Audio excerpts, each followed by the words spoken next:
On a Friday night beneath the glowing stadium lights, a young boy, Cameron Cade, sits beside his father, eyes fixed on the field. Out there stands Isaiah White, the battered legend of the San Antonio Saviors. Scarred and bruised but unyielding, the quarterback fights like a man who refuses to surrender, securing his legacy as one of the greats. Cam's father leans in close. That's what real men do. They make sacrifices. We won. Who are you? I'm him! Yeah, let's go, boy! I'm the man! The story leaps forward. 14 years later, Isaiah has just claimed his 14th championship. His name is eternal. But now, Cameron is chasing a legacy of his own. Football consumes his life, though one truth lingers: his father is gone. At home, the family tries to fill the emptiness, though the ache remains. Later, Cam sits for an interview. Reporters ask how it feels to return after years away chasing his dream. He smiles, though tension hides behind it. On the practice field, he waves to a coach he hasn't seen in years, but the reunion is brief. A hooded man storms in and strikes him with a stick. Cam wakes in a hospital bed. The doctor doesn't sugarcoat it.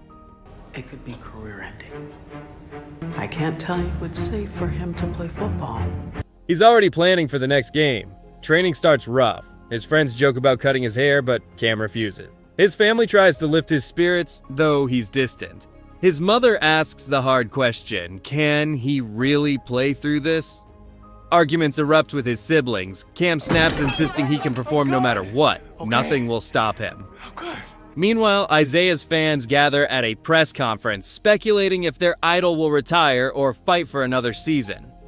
That night, Cam cools off at a club. His brother hands him the phone. Coach is calling. A chance has opened up.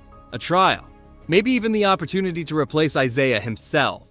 Cam's face lights up. No hesitation. He's going. But the streets are restless. Protesters fill the roads, enraged at the idea of Isaiah being replaced. Cam pushes through and reaches the massive facility. Inside, he finally meets Isaiah face to face. The legend praises one of Cam's old games, and Cam's heart races. Then, Isaiah lays down his rules, the do's and don'ts of the sport, a lesson and a warning. He takes Cam's phone, cutting him off from the world.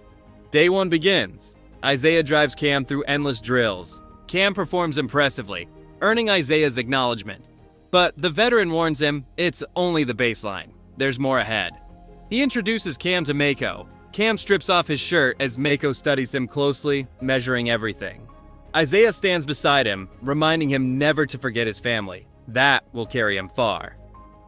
Elsewhere, Elsie films an advert. Cam steps in, they hug, exchange a few words, and before leaving, she slips her product into his hand. After training, Cam sinks into an ice bath. The chill bites, but what he sees nearby cuts deeper, Isaiah drawing his own blood. Cam asks why. Isaiah's answer is simple: endurance, strength. Then he offers some to Cam. Cam refuses. Isaiah nods, praises him for the day, and leaves. But when silence falls, Mako approaches. Without asking, he injects Cam, whispering that he'll need it. Alone, Cam tests himself, holding underwater, pushing his lungs to the edge until his vision fades.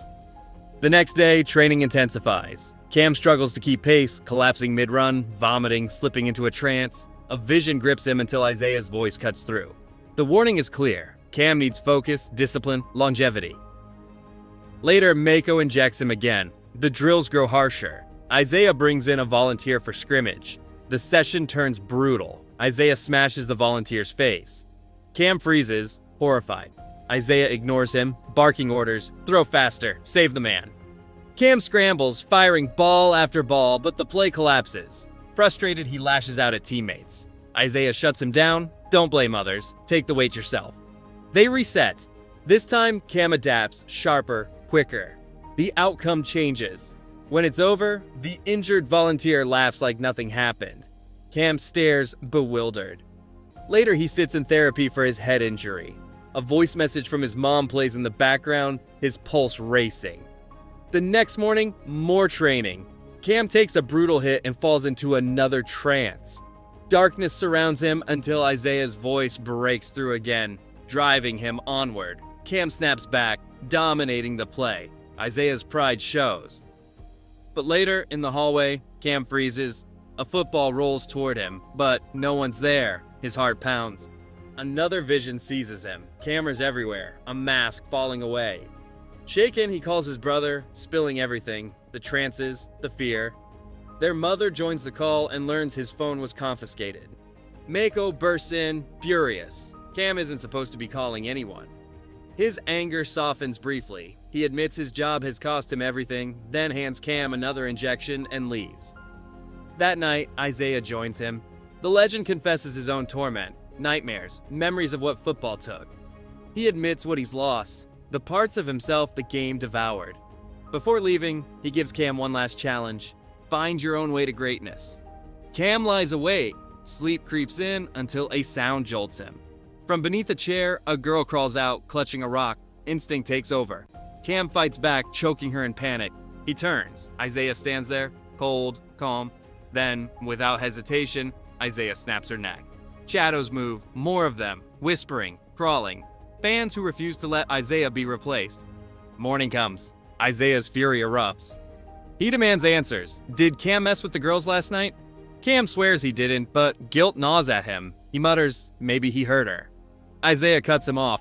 Feelings don't matter if you want to be strong. Training resumes. Cam mentions the attack, but Isaiah brushes it off. Then Cam sees something horrifying, bodies used as shooting targets. It's his turn. Isaiah promises him anything if he wins. Cam steadies himself and fires. Bullseye, victory. The next day brings another trance. Images flash, everything that's happened colliding. Soon after, Cam and Isaiah sit for an interview. Cam opens up about his father, the training, the pressure. He admits he once told his dad he didn't want football anymore, and how it broke him. Months later, his father was gone. Cam's voice cracks. Isaiah's eyes well up. Cameras capture it all. Isaiah shifts immediately into a photo shoot, posing under flashing lights. Meanwhile, Elsie pulls Cam aside, whispering about a party and an offer waiting for him there. His curiosity sparks. She guides him, warning him how to act when he meets the manager. Inside, Cam's eyes widen. The owner of the Saviors Club himself is present. The crowd cheers, toasting him. Cam agrees to take the next step and drinks. But something is wrong. The wine burns, his vision twists. Across the room, Isaiah trains, lifting weights, then betrayal. Elsie drives a blade into Cam again and again. Blood pools as Mako watches from the shadows. The next day, Cam wakes weak, a pint of blood drained. Scanners scan his body as he struggles to move. He injects himself, strength returning. He enters a chamber, truth laid bare. Images flash, wealth, fame, power, if he joins the club. Isaiah waits. The air is heavy. This isn't training anymore. The club isn't a team, it's a cult. And only one will walk out alive. The fight explodes. Isaiah dominates early, breaking Cam's leg with a sickening crack. Cam screams but refuses to yield. Gritting his teeth, he grabs a helmet and smashes Isaiah's face again and again until the legend falls. Isaiah White, the untouchable, is gone. Cam staggers into the cult's center. A contract waits, a pen in his hands. They tempt him, twisting his father's story, promising glory. His answer is violence. He draws a sword, cutting through the room. Elsie falls first. Masked men follow. The coach is dragged down, beheaded. One by one, the cult collapses. When it's over, Cam stands in the wreckage, bloodied, triumphant, free. But at what cost? The boy who dreamed of glory is gone. In his place stands a man forged by blood, betrayal, and sacrifice. And that's how the story ends. That's it for today, guys. If you enjoyed this recap, don't forget to like and subscribe for more. I'll see you next time.